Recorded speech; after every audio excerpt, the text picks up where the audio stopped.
Hi, this is me demonstrating how to make my famous chicken pot pie. The ingredients that you need are boneless chicken breast. Here's about 5 pounds because I'm making a double batch today. A baking dish about this size, you would need 2.5 to 3 pounds of boneless chicken.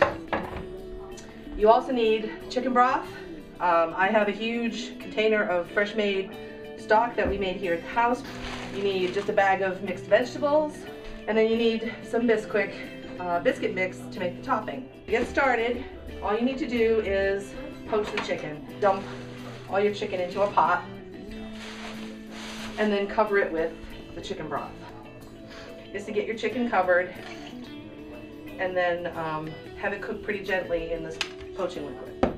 When you're cooking your chicken and poaching it, it should just barely be at a hard simmer but not a boil, because you want your chicken to stay nice and tender, and if it boils, the chicken will get tough. And you can see that all sides of the chicken pieces are white and not pink. It feels pretty firm to the touch. So what you have to do then is just to take every piece and just cut it into bite-sized pieces. And for one serving, you would make about 2.5 to 3 pounds of chicken for one dish. This was 5 pounds total, so I've divided it between the 2 dishes. And just lay them all in on top of the chicken in an even layer. And they can go straight in frozen. That way they don't turn gray and mushy by the time the pie has baked up in the oven.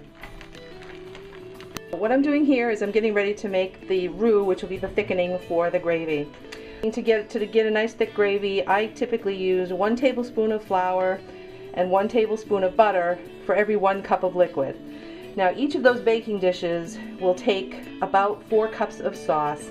So that's why you see this enormously big 1 stick of butter here, and we're going to add a cup of flour. Now that the butter is just starting to get a little bit of a sizzle on it, I'm going to dump the flour in, and we're going to cook this for just a few minutes to make sure that that the floury taste is cooked out of the flour.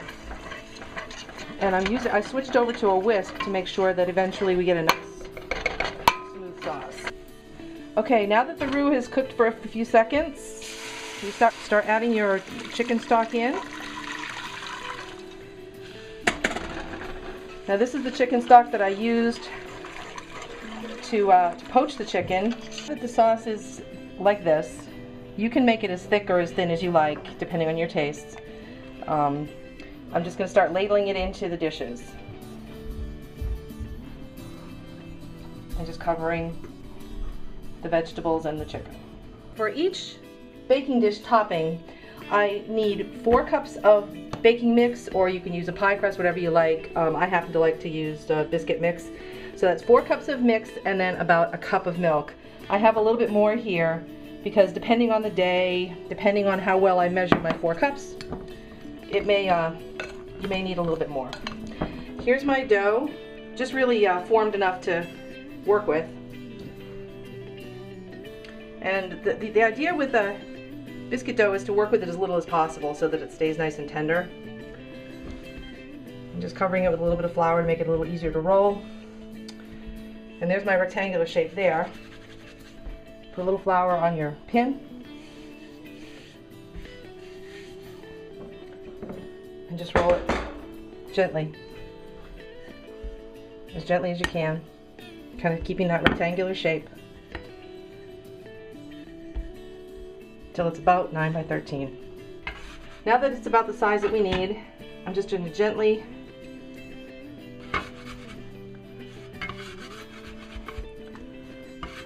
roll it up onto my pin so I can move it, and then just lay it out on the dish.